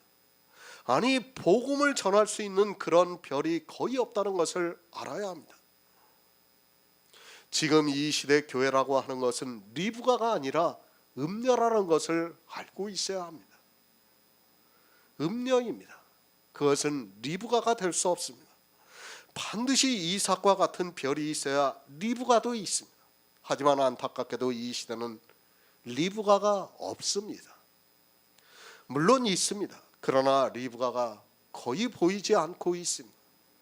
이삭과 같은 믿음으로 말미암은 약속의 자녀가 탄생이 되어 있어야 하는데 전혀 그렇지가 않고 있습니다. 요한계시록의 7교회입니다. 그것은 반드시 7별이 되어야 합니다. 하지만 이 시대는 7별이 없습니다. 구원을 받은 성도가 없다는 말씀입니다. 그러나 7별과 같이 복음을 전할 수 있는 자가 거의 없다는 것을 알고 있어야 합니다. 7교회를 잘 생각해 보시기 바랍니다. 그곳에는 분명히 7사자가 있었습니다. 그러니까 이삭과 같이 약속으로 말미암아 생명이 있는 자가 있었습니다. 그러나 이 시대 목사들을 보면 이삭과 같은 약속의 자녀가 거의 없습니다. 사라로 말미암아 탄생이 되지 않은 사람은 7별이라고 해서는 안 됩니다. 생명이 없이는 별이라고 해서는 안 됩니다. 반드시 우리 안에 약속의 씨로 말미암아 생명이 있어야 된다는 거예요. 하늘로부터 오는 예수 그리스도와 교회, 예수 그리스도와 교회를 통해서 위로부터 오는 생명이 있어야 된다는 것을 말씀하고 있습니다. 우리는 이삭과 같은 약속의 자녀입니다. 그 자녀가 이제 복음을 세상에 전하고 있지만 7교회가 어떻게 타락을 하는가를 잘 보여주고 있습니다. 그런데도 이 시대 교회 안에 있는 사람들은 성경을 전혀 모르면서도 자기들이 구원을 받았다고 말을 하고 있습니다. 구원을 받은 것이 아니라 거대한 종교의 포성에 묶여 끌려가고 있으면서도 깨닫지를 못하고 있습니다. 리브가가 있어야 합니다. 그래야 그 안에 구원을 받을 사람이 있습니다. 하지만 이 시대는 리브가가 보이지 않고 있습니다. 리브가가 없는 교회에서는 절대로 구원을 받을 사람이 없다는 것을 알아야 합니다. 설령 리브가가 있어도 어떻습니까? 그 안에는 구원을 받을 사람도 있고 구원을 받지 못할 사람도 있다는 거예요. 정말 심각하게 받아들여야 합니다. 약속의 시인 이삭이 있습니다. 그가 복음을 전하고 있습니다. 그런데 그로 말미암아 리브가가 있어요. 그런데 그 안에 누가 있습니까? 에서가 있어요. 에서가. 우리는 정말 교회와 생명에 대해서 바로 알지 못하면 사망을 당할 수밖에 없다는 것을 깨닫고 있어야 합니다. 교회의 전제 조건을 알아야 합니다. 복음이 전해지고 있지 않으면 그것은 교회가 아닙니다. 이 시대 거의 모든 교회가 율법의 행위를 하고 있는 것을 볼 수 있습니다. 어떻게 이렇게 율법을 지키고 있는 교회는 실상한 리브가가 아니라는 것을 알아야 합니다. 복음이 전해져야 합니다. 그러려면 반드시 이삭과 같은 약속의 자녀가 있어야 합니다. 영원한 생명이 있는 자가 있어야 복음을 전할 수 있고 그런 교회를 리브가라고 하고 있습니다. 하지만 율법을 지키고 있는 교회는 리브가가 될 수 없고 이미 그 자체로 음녀가 되어 있다는 것을 알고 있어야 합니다. 이삭으로 말미암아 잉태가 되어야 하는데 그렇지를 못하고 있습니다. 로마서 9장 11절을 보겠습니다. 신약성경 251쪽입니다. 로마서 9장 11절입니다.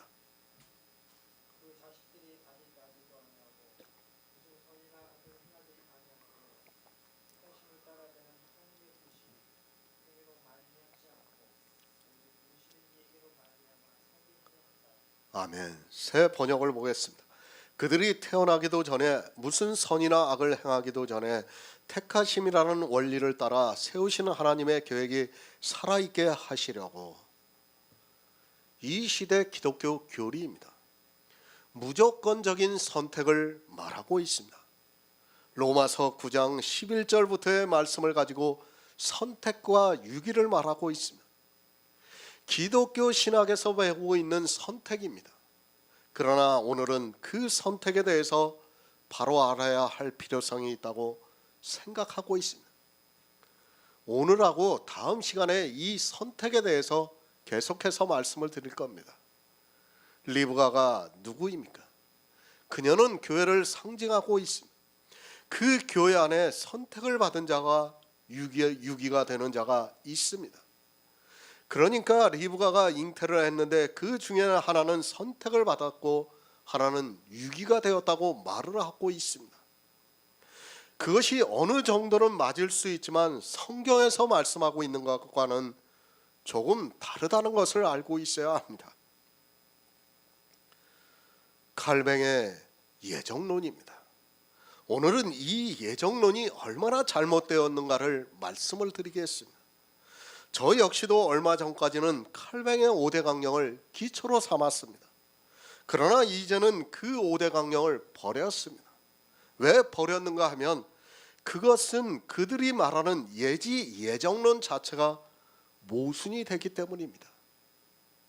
왜 모순이 됩니까? 리브가가 이삭으로 말미암아 잉태가 되었습니다. 그것은 실제 리브가가 이삭으로 말미암아 에서와 야곱을 잉태한 것을 말씀하는 것이 아니라 비유입니다. 그런데 칼뱅의 예정론은 이것을 비유로 본 것이 아니라 실제로 보았습니다.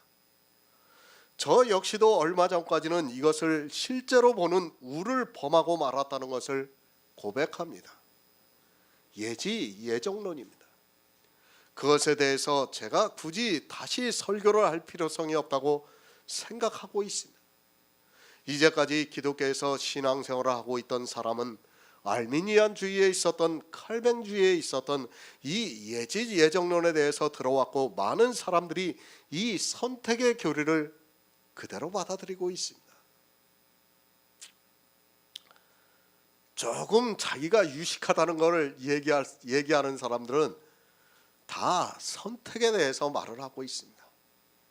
자기가 그래도 좀 성경을 알고 있다고 하는 사람은 이 선택에 대해서 말을 하고 있습니다. 그만큼 기독교 안에는 이 선택의 교리가 너무 뿌리 깊게 자리하고 있습니다. 하지만 이 선택의 교리는 잘못되었습니다. 우리가 바로 알아야 하는 것이 있습니다. 칼뱅의 예정론은 잘못된 교리입니다.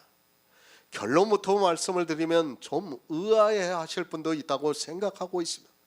저 역시 이제까지 선택에 대해서 거의 칼뱅주의 것을 그대로 받아들이고 전했습니다. 그러나 우리가 알아야 하는 것이 있습니다. 칼뱅의 선택입니다. 그것은 불교에서 말하는 선택과 다르지 않습니다. 불교에 가보시기 바랍니다.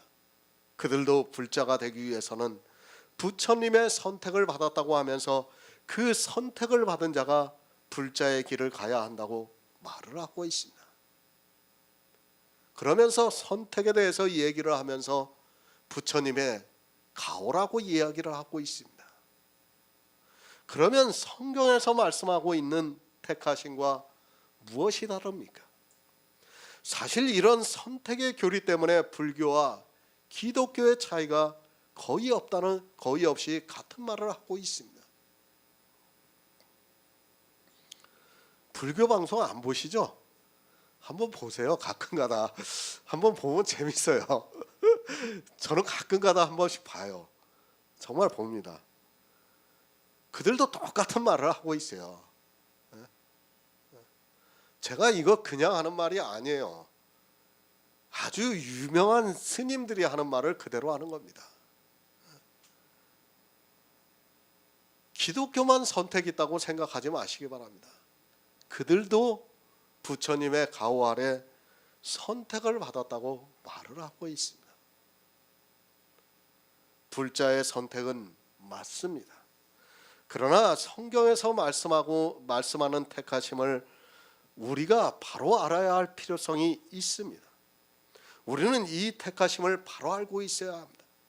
지금 칼뱅주에서 말하고 있는 선택의 교리는 거의 불교의 교리와 같다는 것을 알아야 합니다. 지금 로마서입니다. 이제까지 무엇에 대해서 말씀을 했습니까? 이삭이 누구입니까? 우리 인생을 말씀하고 있습니까? 사라로 말미암아 탄생이 된 이삭이 창세기에서 말씀하는 그 이삭을 말씀하고 있습니까? 그것이 아니라 이삭은 위에 있는 예루살렘으로부터 난 생명, 영원한 생명을 이삭이라고 말씀을 하고 있습니다. 잘 이해하시기 바랍니다.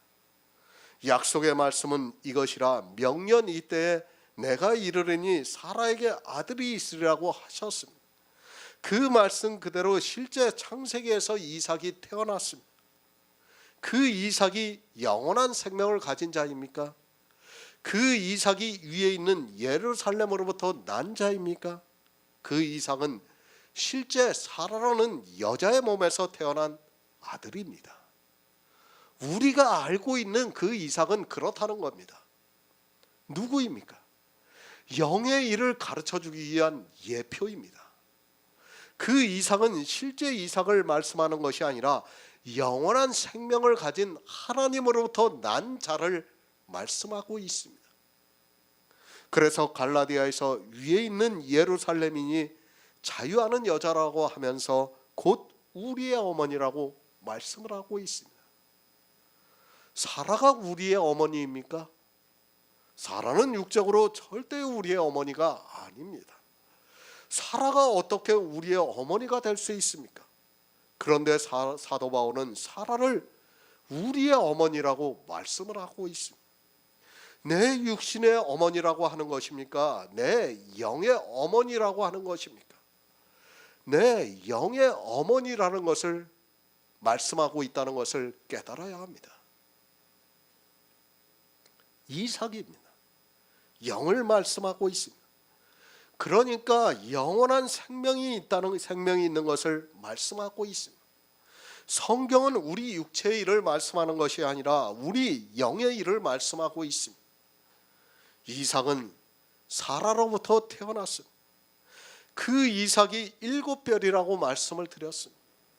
그리고 그 이삭이 이제 7교회에 복음을 전하고 있고 그 7교회가 리브가입니다. 그 자식들이 아직 나지도 않았습니다. 누구를 말씀하고 있습니까? 물론 표면적으로는 에서와 야곱을 말씀하고 있습니다.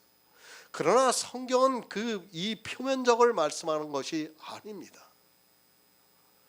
그 자식들이 아직 나지도 않았습니다. 그러니까 아직 이삭이 복음을 전하고 있습니다. 그래서 잉태를 했습니다. 그 자식들입니다.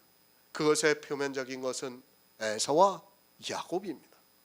그러나 지금 사도 바울은 우리에게 그것을 말씀하고 있지 않습니다. 그 자식들이 누구입니까? 교회 안에 두 자식이 있습니다. 교회 안에는 분명히 두 자식이 있다는 것을 알고 있어야 합니다. 요한복음 8장 44절을 보겠습니다. 신약성경 160쪽입니다. 요한복음 8장 44절입니다.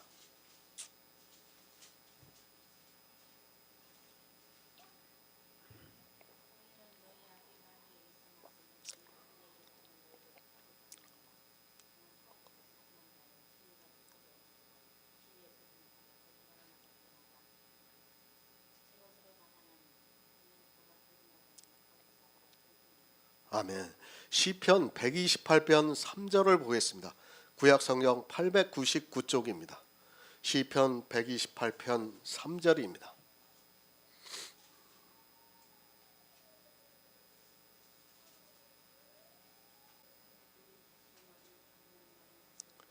아멘. 그 자식들입니다. 그들이 누구입니까?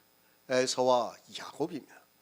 그러나 지금 로마서에서는 에서와 야곱을 말씀하고 있지 않습니다. 교회 안에는 두 자식이 있다는 것을 알고 있어야 합니다. 로마서 9장 11절을 말씀으로 인하여 거의 모든 사람이 선택의 교리를 믿고 있습니다. 그러나 그 선택이 무슨 선택입니까? 육신의 선택을 말하고 있습니다. 하나님께서 우리 육신을 선택하셨습니까? 이제까지 사도 바울이 우리 육신을 선택해서 우리 육신의 구원을 받는다고 말씀을 하고 있습니까? 사도 바울은 계속해서 영의 일을 말씀하고 있습니다.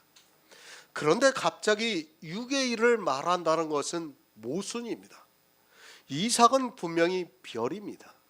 그러니까 하늘에 있는 생명이 있는 약속의 자녀라는 말씀입니다. 그 자녀가 복음을 전해서 잉태를 했습니다. 그것이 리브가라는 교회입니다. 그 교회 안에는 두 사람이 있다는 말씀입니다. 실제 에서와 야곱이 아니라 자식들이 있습니다. 이삭으로부터 복음을 듣고 잉태가 되어 있는 교회 안에는 자식들이 있습니다. 그런데 그 자식이 하나는 에서고 하나는 야곱이라는 말씀입니다. 교회를 지금 말씀하고 있어요. 교회는 진짜 이삭과 같은 자가 이 세상에는 있어요. 아마 초대교회부터 수많은 이삭과 같은 자들이 있었을 겁니다. 그들이 복음을 전하고 있습니다. 그런데 그 교회 안에는 에서와 같은 자가 있고 야곱과 같은 자가 있다는 거예요. 그것을 선택이라고 해서는 안 됩니다. 지금 그거를 말씀하고 있어요. 그런데 사람들은 단지 택하심이라는 단어만 보고 마치 이거를 선택과 유기로 받아들이고 있어요. 그렇게 받아들이면 안 됩니다. 자식이 있습니다. 그런데 아직 나지도 않았습니다. 리브가가 잉태만 했습니다. 물론 우리는 창세기를 통해서 그들이 누구라는 것을 잘 알고 있습니다. 에서와 야곱이라는 것을 누구나 다 알고 있습니다. 그렇게 교회 안에는 두 사람이 있는데 무슨 선이나 악을 행하지도 않으냐 때 택하심을 따라되는 하나님의 뜻이 행위로 말미암지 않고 오직 부르시는 이에게로 말미암아 서게 하려 하신다고 말씀을 하고 있습니다. 이스라엘이라는 교회입니다. 그 교회에 누가 있었습니까? 예수님께서 요한복음에서 바리새인들에게 너희는 너희 아비 마귀에게서 났으니 너희 아비의 욕심을 너희도 행하고자 한다고 말씀을 하고 있습니다. 우리는 정말 성경을 바로 알아야 합니다.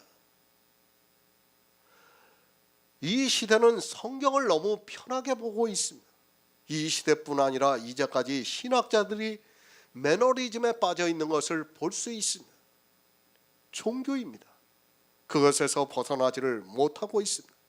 그러다 보니까 그들의 교리가 든든히 서 있고 거기에 더 이상 생각을 하지 못하고 있습니다.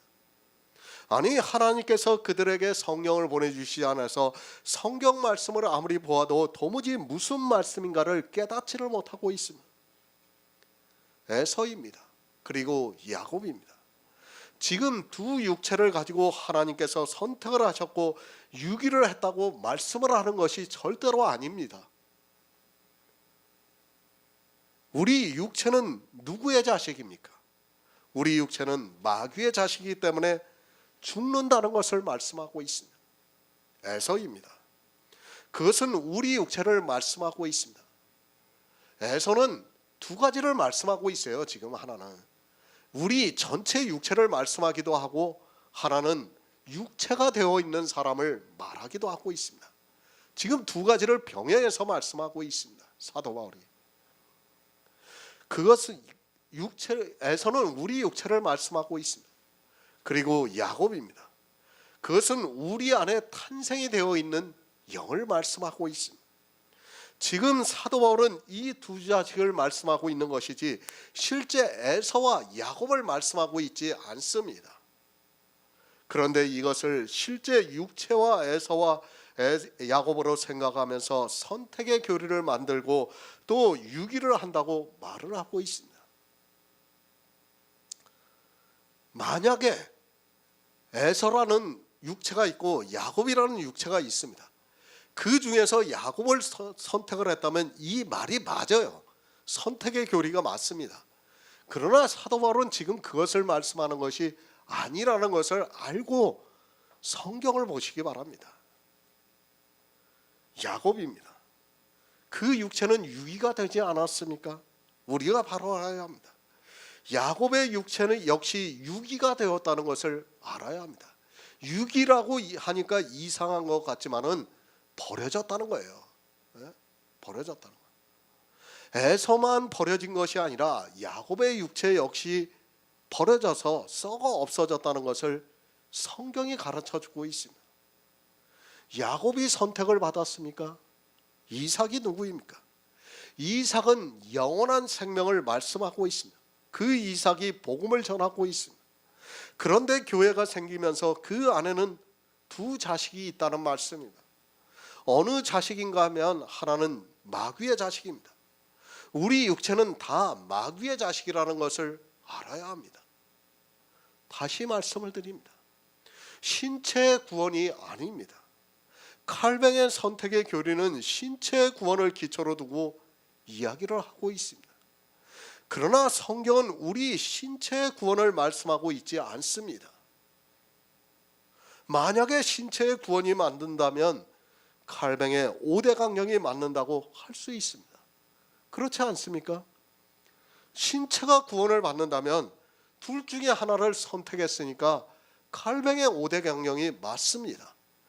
그러나 신체의 구원이 아니기 때문에 칼뱅의 5대 강령은 틀릴 수밖에 없습니다. 지금 에서와 야곱은 전혀 다른 존재를 말씀하고 있는 거예요. 그건 두 사람은 비유예요, 비유. 에서는 육체의 사람을 말하고 있고 야곱은 이삭과 같은 영원한 생명이 하늘로부터 난 자를 말씀하고 있어요. 그런데 어떻게 선택을 할 수 있습니까? 그 둘 중에 하나를. 그건 말이 안 되는 거예요. 똑같은 육체를 가지고 있다면 선택이 맞습니다. 그죠? 똑같은 영이라면 또 선택이 맞아요. 그러나 하나는 지금 육체를 말하고 있고 하나는 하늘의 생명을 말하고 있어요. 둘은 전혀 다른 본질의 것을 지금 말씀하고 있어요. 그런데 거기서 선택을 말한다 그러면 이것은 말이 안 되는 거예요. 우리가 이제 성경을 다음 시간에도 자세히 보겠지만 그것 때문에 선택의 교리가 나왔지만은 선택의 교리가 여기서부터 출발했다는 것은 성경을 너무 이상하게 봤다는 말밖에는 안 되는 겁니다. 사도 바울은 지금 전혀 다른 이야기를 하고 있는데 말씀을 하고 있는데 사람들은 그 말씀을 오해를 한 거예요. 전혀 다르게. 사람들이 오해를 합니다. 무슨 선이나 악을 행하지 아니한 때에 택하심을 따라 되는 하나님의 뜻이라고 하니까 마치 우리 신체가 무슨 선이나 악을 행하지 아니한 때에 택하심을 따라 되는 하나님의 뜻이 행위로 말미암지 않고 오직 부르시는 이에게로 말미암아 서게 하려 하는 줄 알고 있습니다. 저도 예전은 그렇게 전했어요. 그러니까 우리가 무슨 두 육체가 있는데 무슨 선이나 악을 행하지도 아니한 때 야곱은 선택했고 에서는 버렸다고 저도 그렇게 이야기를 했습니다. 그러나 지금 그 말씀을 하는 것이 아닙니다. 자식들입니다. 아직 나지도 않았습니다. 그리고 무슨 선이나 악을 행하지 않았습니다. 잘 이해하시기 바랍니다. 분명히 창세기의 에서와 야곱을 말씀하고 있습니다. 그러나 이 두 자식은 하나는 육체를 말씀하고 있고 하나는 영으로 난 자를 말씀하고 있다는 것을 알아야 합니다. 두 자식 다 육체를 말씀하는 것이 아니라 한 자식은 영입니다. 하나님께로서 난 자입니다. 사라의 자녀입니다. 그 자녀는 약속의 자녀입니다. 그러나 리브가의 자녀는 다릅니다. 아브라함과 사라는 예수 그리스도와 교회를 예표하고 있고 그 교회를 통해서 이삭이 태어났습니다. 그리고 이제 이 생명이 있는 이삭을 별이라고 하면서 그가 복음을 전해서 리브가가 잉태를 했습니다. 리브가라는 교회입니다. 그 교회가 요한계시록에서 보이고 있는 7교회입니다. 그런데 그 교회 안에는 자식들이 있습니다. 이 자식들이 아직 나지도 아니하고 무슨 선이나 악을 행하지 아니한 때에 하나는 마귀의 자식이 되고 하라는 그리스도의 생명이 주어지고 있다는 말씀입니다. 다음 시간에 말씀을 드리겠지만은 무슨 선이나 악을 행하지 않았다고 하니까 마치 어머니 뱃속에 있어서 무슨 선이나 악을 행하지 않은 것으로 생각하지 마시기 바랍니다. 아직까지는 무슨 선이나 악을 모르는 거예요. 복음을 듣기 전에는 몰라요, 그거를. 그렇죠? 우리가 율법을 지키면서 선인지 악인지 알았습니까? 몰랐어요. 모르기 때문에 무슨 선이나 악을 행하지를 못하는 거예요. 안 한 거예요. 아는 거예요. 그렇죠? 내가 알아야 선도 행하고 모르니 그럴 거 아닙니까? 네? 내가 알아야 선을 행할 수 있는 거 아닙니까? 선이 무엇입니까? 내가 생명을 얻는 것이 선이에요. 선. 네? 어떤 율법적인 행위를 말씀하는 것이 아니라 내가 생명을 얻는 것이 선이에요. 그러니까 내가 성경을 보고 예수 그리스도를 알아가는 것이 선이란 말이에요. 선이에요. 그것이 선이란 말이에요. 그리고 예수님께서 하신 것이 선이란 말이에요. 그것을 알지도 못해요. 알지도 못하는 자가 어떻게 악을 행하고 선을 행할 수 있습니까? 지금 그 말씀을 하고 있는 거예요. 이거는 다음 시간에 제가 또 다시 말씀을 드릴 겁니다. 영의 일입니다. 계속해서 강조를 하지만 성경은 육의 일이 아니라 영의 일이라는 말씀입니다. 육의 야곱을 택하신 것이 아니라 영의 생명이 탄생을 해서 하나님 앞에 서게 하려 하고 있다고 말씀을 하고 있습니다. 사실은 이 말씀은 선택과는 아무 상관이 없는 말씀이에요. 그런데 사람들은 이 말씀의 택하심이라는 말씀 그 한 말씀만 보고 마치 선택과 유기가 되는 것으로 이야기를 하고 있습니다. 그러면서 서로 자기들이 맞는다고 이야기를 하고 있습니다. 알미니안주의가 맞습니까? 칼뱅주의가 맞습니까? 알미니안주의는 하나님의 선택이 맞지만 사람이 거기를 동조했다는 것이고, 칼뱅주의는 하나님의 전적인 은혜로 선택을 받았다고 말을 하는 것입니다. 둘 다 무엇이 선택을 받았는가 하면 자기들의 신체가 선택을 받았다고 말을 하고 있습니다. 그 선택의 교리가 시작이 된 것이 바로 로마서 9장 11절입니다. 그런데 사실은 이 로마서 11장은 9장 11절은 이 선택의 교리와는 아무 상관이 없는 말씀이에요. 그런데 사람들은 이것을 가지고 선택의 교리를 만들어내고 있습니다. 둘 다 틀립니다. 사도 바울은 영의 일을 말씀하고 있습니다. 그러니까 기독교에서 말씀하고 있는 신체의 선택이 아니라 영이 어떻게 탄생이 되고 구원을 받는가를 말씀하고 있습니다. 그러니까 이삭으로 말미암아 복음을 듣고 영의 생명이 탄생이 되는 것을 말씀하고 있습니다. 영의 생명의 탄생입니다. 그것은 선택에 의해서 태어나는 것이 아닙니다. 영의 생명은 하늘로부터 오는데 어떻게 선택을 하겠습니까? 선택이라는 것은 나쁜 것과 좋은 것이 있어서 그 중에 좋은 것을 택한다는 것인데, 논리적으로 영의 생명을 선택한다는 것은 맞는 말이 될 수 없습니다. 그런데도 로마서를 보고 사람들은 그 말을 하고 있습니다.